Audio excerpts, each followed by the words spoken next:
Bonjour, aujourd'hui mon intervention va être sur les écrans, nos enfants face aux écrans. Je suis Patricia Lebouedec, psychologue et coach. Je reçois en cabinet ou en visioconférence. J'accompagne des enfants, des adolescents, des adultes à mettre de la qualité dans leur vie en changeant, je dirais, leur système de pensée sur eux-mêmes et sur les autres en général, donc sur la vie. Donc aujourd'hui, mon intervention est sur les écrans. Pour la simple et bonne raison que c'est une nouvelle génération qui baigne dedans depuis la naissance. Et pas simplement la télévision que certains, comme vous et moi, avons pu connaître. Ils ont l'écran de la télévision, ils ont l'écran de l'ordinateur, comme aujourd'hui que vous suivez, du téléphone, de leur téléphone ou du téléphone de leurs parents, les tablettes, les consoles de jeux, toutes ces choses-là. Et il y a des règles à respecter. Pour moi, il y a 5 règles à respecter. La première, c'est de ne pas mettre nos enfants devant les écrans le matin.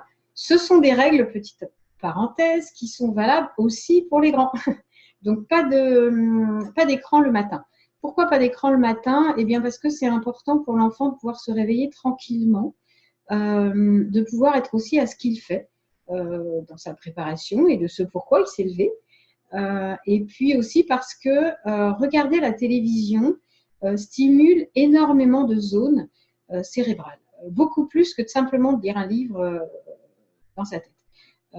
Donc, ça veut dire que le cerveau qui, lui, a besoin de sucre pour travailler, va aller pomper le glucose dans l'organisme.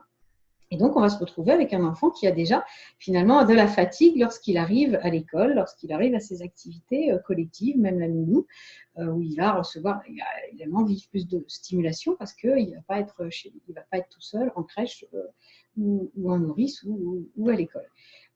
Donc voilà, ça ne va pas le rendre disponible pour ses activités matinales. La deuxième règle, c'est la règle en ce qui concerne le repas. Il est important de pouvoir déjeuner dans un environnement propice au calme. Les enfants qui sont en collectivité mangent déjà à la cantine, se retrouvent déjà avec beaucoup de bruit autour. Donc, si vous avez en plus l'occasion le midi de les récupérer, bah oui, ça serait bien qu'il n'y ait pas de télévision.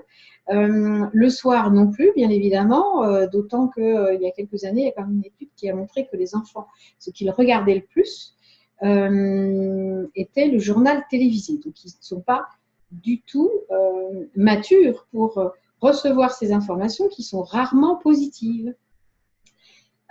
Donc, oui, pas d'écran. Et puis, une autre raison pour laquelle il n'y a pas d'écran pendant le repas, c'est que, je suis désolée mesdames, mais contrairement à la croyance qui dit que les femmes sont multitâches et les messieurs monotâches, en fait, on est tous monotâches. Notre cerveau ne peut traiter qu'une information après l'autre, certes de façon très très rapide, mais qu'une information après l'autre. Donc, les mettre dans un univers où ils ne sont pas stimulés par des images va permettre à leur organisme de mieux digérer. Et on sait aujourd'hui que la consommation d'écran, j'ai envie de dire, favorise l'obésité, et aussi bien l'obésité de l'adulte que l'obésité de l'enfant. Donc, c'est aussi pour sa santé physique et pas simplement mentale et affective qu'il est important de déjeuner et de ne faire que déjeuner. Et puis, le repas est quand même le lieu où, peut-être même le seul moment pour certains dans la famille, de se retrouver ensemble. Donc, les parents et les enfants. Donc, ne pas mettre de télévision va vous permettre d'avoir un échange, va permettre à vos enfants d'échanger sur peut-être quelque chose qu'ils ont vu, hein, ça c'est vrai, sur leur quotidien, et vous, du coup, d'avoir ce partage-là et des informations sur leur journée, et puis eux aussi connaître et entendre ce que vous êtes en train de partager avec votre conjoint ou votre conjointe. Donc, ça me paraît essentiel pour ces raisons-là. La troisième règle, c'est, je dirais, pas d'écran avant de s'endormir.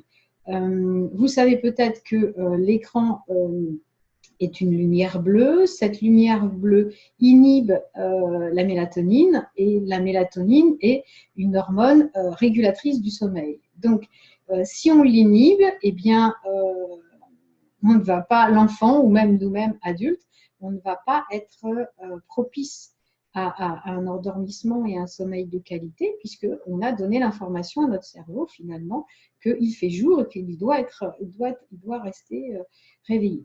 Et puis, comme je vous disais tout à l'heure, la télévision, par exemple, est très stimulante. Les écrans sont très stimulants cérébralement, et donc le cerveau, il va lui falloir un certain temps. Ça va donc décaler le sommeil de l'enfant et le sommeil de l'adulte. C'est pas judicieux parce que le réveil le matin, il est conditionné des engagements que tous vont avoir au cours de leur journée, le lendemain. La quatrième règle, c'est la règle de pas d'écran dans la chambre.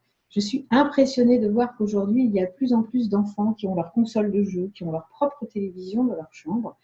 Je suis désolée, comment voulez-vous contrôler l'usage de l'écran, la durée la durée de votre enfant devant ses écrans et même ce qu'il regarde ou ce qu'il joue. Il est facile pour eux d'échanger des jeux et vous vous retrouvez à découvrir que votre enfant de 10 ans est en train de jouer à un jeu de 16 ans parce qu'il a été chez un copain, que le copain a accès aux jeux vidéo du grand frère, par exemple, et puis voilà, ils se sont fait un échange temporaire, certes, mais voilà, il se retrouve à jouer à un jeu que vous lui avez peut-être interdit ou que la réglementation lui interdit. Et là, ça fait le lien avec ma cinquième règle qui est, s'il vous plaît, respectez ces critères. S'il y a des institutions, alors vous pouvez toujours critiquer ces institutions ou avoir un regard, on va dire, voilà, un regard dubitatif ou critique sur ces institutions qui ont dit moins de 3 ans, moins de 7 ans, moins de 12 ans, moins de 16 ans, que ce soit pour les jeux ou que ce soit pour la télévision. Mais il y a quand même bien des critères qui les ont amenés. Certes, ça change d'un pays à l'autre, c'est vrai, mais on s'entend quand même sur le fait que comment je dirais ça, le jeu virtuel qui est proche de la réalité, bah oui, c'est quand même mieux pour que ce soit des plus grands, parce qu'on n'a plus cette capacité intellectuelle et affective de faire la différence entre, certes, ce jeu ressemble à la réalité, mais ce n'est pas la réalité, ce qui n'est pas le cas pour un enfant, par exemple, en dessous de 7 ans. On sait qu'il y a une hormone que les enfants ont et que nous n'avons plus, et qui leur rend la difficulté de faire la différence entre le monde réel et le monde virtuel. Donc, voilà, c'est aussi physiologique. Et puis, c'est affectif. Quand vous avez des jeux qui transgressent les lois sociales, alors que votre enfant est en train de les apprendre, c'est quand même pas juste de lui montrer qu'effectivement, il va gagner parce qu'il tue du monde, quoi. C'est quand même très étrange, je trouve. Parce que ça ne se fait pas dans la rue.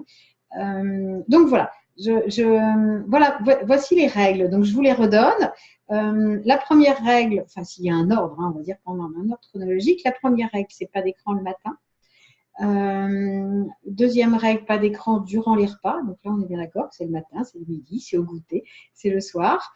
Pas d'écran avant de s'endormir pour pouvoir avoir un sommeil de qualité. Et pas d'écran, la quatrième règle, pas d'écran dans la chambre de l'enfant. Pour sa qualité de vie, pour qu'il puisse jouer et pour votre niveau de contrôle. La cinquième règle est la règle du respect des étiquetages qui annoncent les âges corrects pour compatibles avec le jeu et l'émission. Voilà.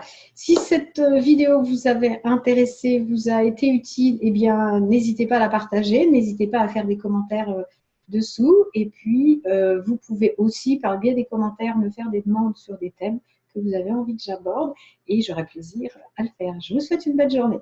Au revoir.